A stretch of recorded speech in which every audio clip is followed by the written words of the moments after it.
Bring you now an update from the sports desk. This weekend is all about motorsport. I mean, yes, there are other events happening. We're going to actually be telling you a little later on about cross triathlon. That's where our reporter Tim Kulu is at. We've also got our reporter Tsepo Tobani, who is out at the Soweto Derby. So it's a buzzing weekend of sport this weekend. But history is also happening where the Formula E championship is making its maiden pit stop in Cape Town.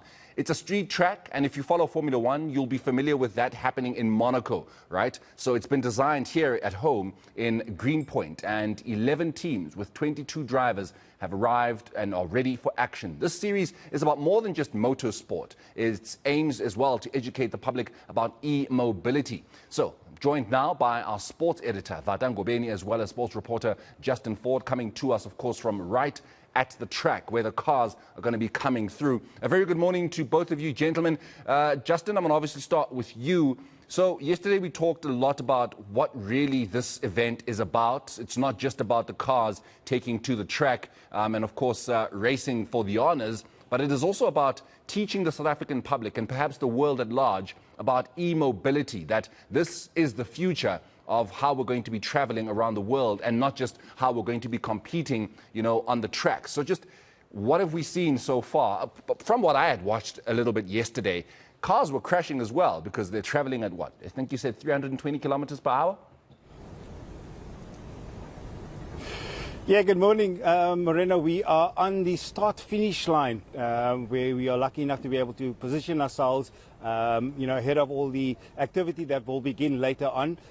Yes, the new generation 3 vehicles can reach speeds of up to 320 kilometers per hour. On the other hand, they have been curtailed just a slight bit to be able to handle themselves on this particular track. A track, by the way, that is the fastest on the circuit. The final turn 12, also deemed to be the fastest corner on the circuit. But coming back to your point around e-mobility and the sustainability of it all, it really speaks to the fact that we have one planet and we need to protect that one planet. And that is why Formula E is so proud to be associated with the fact that they can pronounce and sort of just exemplify the fact that they want to be sustainable, net carbon zero from the moment that they started this championship many 9 years ago. I'm going to bring Vata into that conversation now, where we were exposed to multiple people yesterday, the likes of the FIA and at least Formula E, Ian Banner speaking from E-Movement, as well as the DHL Logistics team, just talking about how they transporting everything. A massive operation to ensure that this race actually takes place. We joked about it. Morena mentioned it on air. We feel like we're in another city completely, not in South Africa, but here we are in Cape Town. We can see the Cape Town Stadium in front of us. We've got Signal Hill behind us. Fantastic. No, without a doubt, Justin. And the going joke is you need a passport if you live anywhere in South Africa to come to Cape Town. It does feel as if we're not in South Africa at all. It feels as if we've been transported into Europe. World-class facilities and infrastructure that has been put up here. One can only imagine the cost that it's come at, but we need, South Africa needs to showcase itself as a premium sporting destination, and an event like this does that.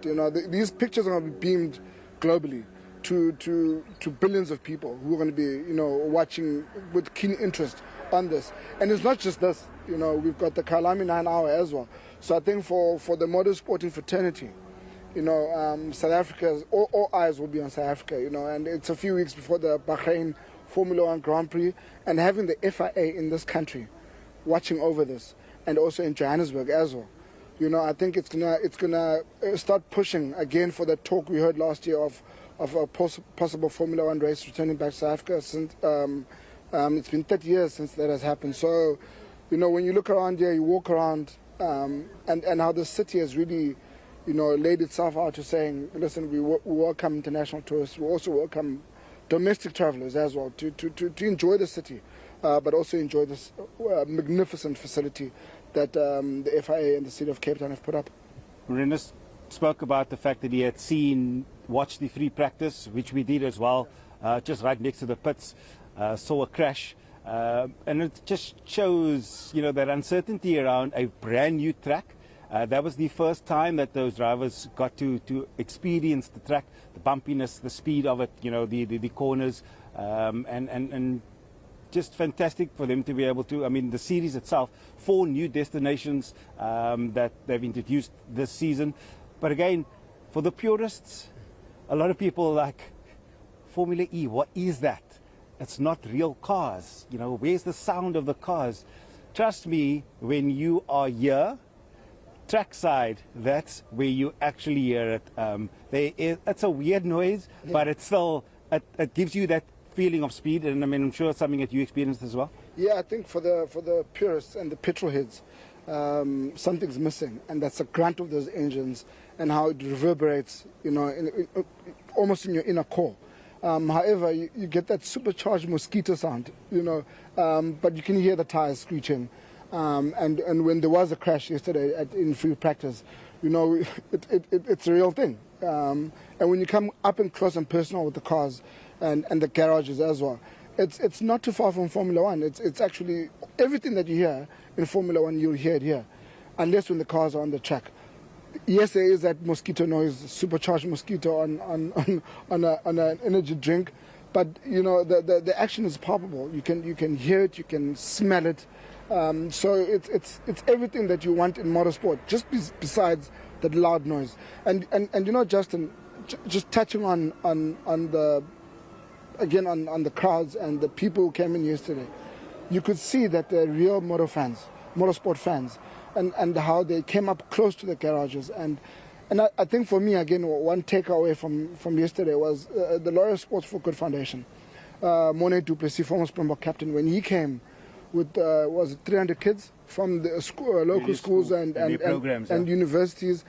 And a touching moment was when they went to Calvin van der Linde's Cooper garage and they sang the national anthem there, and he joined in. But you could see all the other drivers and the teams how they embraced the uniqueness of South Africa and what this leg of the series brings to the series itself. Talking on that point, as those young boys and girls entered, they entered in quite a fantastic way by singing what, you know, the Grigio squad, yes, you know, exactly, and just stomping their feet and singing along, and the drivers and the teams just kind of, you know, stopped what they were doing and saw what this is all about, and big smiles on their faces. And that is just something that makes us unique in a sense. We talk about all things else but motoring. I mean, we know that the race takes place at 4 minutes past 4 this afternoon. Initially, what the series had was a 45 minutes plus 1 lap duration of the race. However, that has since changed this year, so it's still that more or less that time period, but it does come down to the number of laps. We're looking at roughly about 30 laps, or just more than 30 laps. But again, moving to the point around these more other things. So we've got 2 fan villages. We've got an E-Fest happening, which we'll be making our way to later. Gates officially only open at 8 o'clock this morning. There's live entertainment. It really has been set up in such a way that, you know, the money that you are going to pay to come and watch these races, and with that being said, tickets have sold. I think, if anything, possibly good, maybe just a couple of hundred out of the 20-odd thousand tickets that were available. And again, just showing that South Africans are craving international motorsport. No, without a doubt, Justin. I think, you know, as I said, when you walked around here yesterday, and you start seeing the different elements that make up this event, you actually realize that South Africans love motorsport. And besides that, South Africans love anything that's, you know, to do with sport. And at the moment, Cape Town is just a hive of activity. You've got the Volvo Ocean Race. And yesterday, Cape Town also witnessed the Proteas women make their maiden World Cup final. And to do it on home soil and against an England team, you know, that on any other day would have beaten them. Mm-hmm. You know, again, just adds to the festiveness of Cape Town when it comes to sport. That World Cup final tomorrow will be phenomenal against Australia. Yeah. You know, everyone will look at the Proteas and say, they want to win that game. For the mere fact they've made a World Cup final, you know, it could happen again. You know, it could happen that they defy history, because history is there to be defied. But then you come to this place where we saw fake banners of Eskom sponsoring this, you know, in a time of load shedding, which is not the case. But the wonderful thing is that South Africans again have been exposed to another form of energy. And this is green and cleaner energy and how it works. This is like the Formula One circus. When it moves, it moves, with the magnitude it does. And to see that they generate their own energy, and they're independent of what the city will provide for them, is again another insight into how these events can work. You speak about the E-Fest as well. We'll be attending that a bit later on. We will be talking to people in the tourism sector, especially in the sports tourism sector. We will be speaking to SA Tourism, hopefully, a bit later on. Are we going to ask them about Tottenham Hotspur? We might ask them about Tottenham. No, we will ask them about Tottenham, but I think more than that. Yeah. It's what they're not speaking about. That we need to, that the country, the nation, they need to bring them into their confidence, because yes, the Tottenham deal has been a major talking point, but they're also involved here as well. They're involved with the Kalami 9 Hour. They're involved with other sporting events. We've got the Ice Hockey World Champs coming to Cape Town. Yeah. We've got the Cape Town Cycle Tour happening soon. There is so much that's going to be happening in Cape Town and in South Africa that is going to have the eyes of the globe on us, especially sporting-wise. So I think this event is going to expose not just the world of South Africa, but it's going to expose South Africans to how important sports tourism is. I completely agree. Just to touch on that load shedding factor, as well as what this event brings to Cape Town and the economic benefits of it. We spoke to JP Smith, Alderman JP Smith, the MEC here in the Western Cape, in Cape Town yesterday, where he had touted, he was bandying figures around 2 billion that this particular event brings into the city. 500 million rand worth of advertising that they have not needed to pay for, that they get simply free of charge as a result of all the different types of media attention that they've received. The power, potentially the public that don't know, you briefly touched on it. Formula E comes here with their own power generation system that has been freighted in, whether it be by air or by sea, to ensure that their event happens. They cannot rely on poor state infrastructure for the event. That's quite simple. Yes, the precinct has been exempted, and as JP says as well, yes, the load has to be carried by other areas within the city, but in itself, be wise enough to know that you have this event taking place, there's money coming into the city.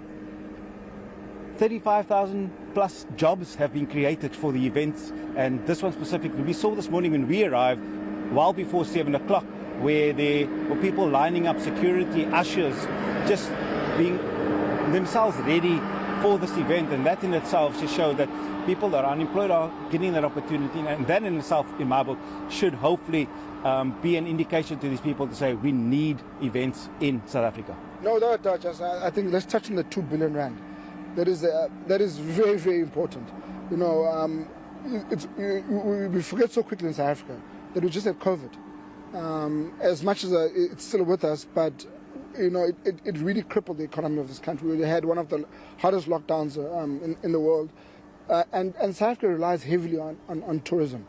And for a city like Cape Town not to have tourists come in for 2 years, I think it really hurt them, and it almost broke the industry itself across the country. And to have 2 billion rand being injected, if not even more, to have 35,000 jobs created. And those jobs, mind you, Justin, maybe half of them might not be sustainable until next year's race. However, the companies that create these barriers and paint the fencing and put up the seating and so on, those companies are all locally based companies.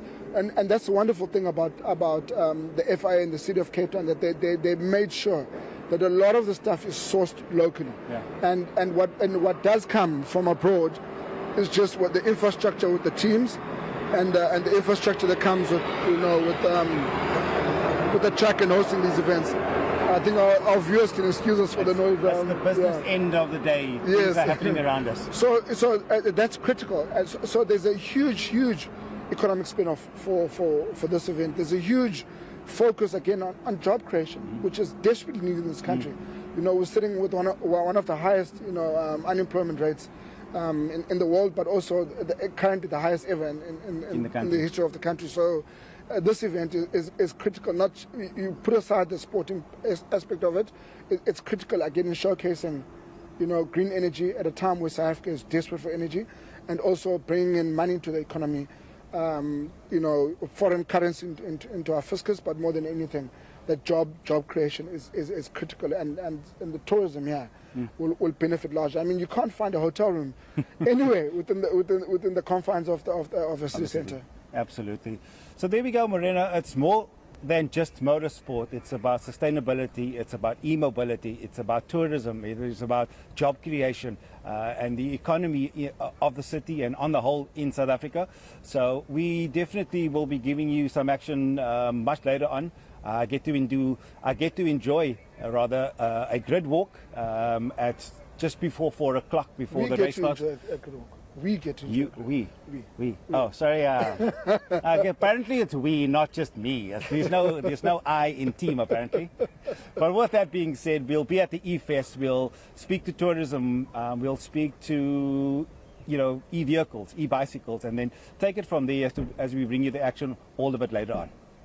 When we are at a time when we've just been grey listed, of course, by FATFA, this is something that definitely South Africa needs to put out an image that says, yes, we have a lot of problems in this country. We are giving R1 billion to a team that is struggling to win anything in the English Premier League. But you know what? We do know how to host an incredible event, a world-class event that the FIA can really go back and think about and say, maybe we should bring Sir Lewis Hamilton to South Africa, Max Verstappen to South Africa, Valtteri Bottas and Carlos Sainz Jr. and the likes. So this is definitely an opportunity for not just the city of Cape Town, but I think the entire country to prove that we really are the one place on this continent and one of the places in this world that do know how to host an incredible event. Absolutely. There we have it. eNCA's Sports Editor Vata Ngobeni, as well as eNCA's Sport Reporter Justin Ford. They are having way too much fun in Cape Town, and I know that they're going to be giving us reports as the day progresses. But you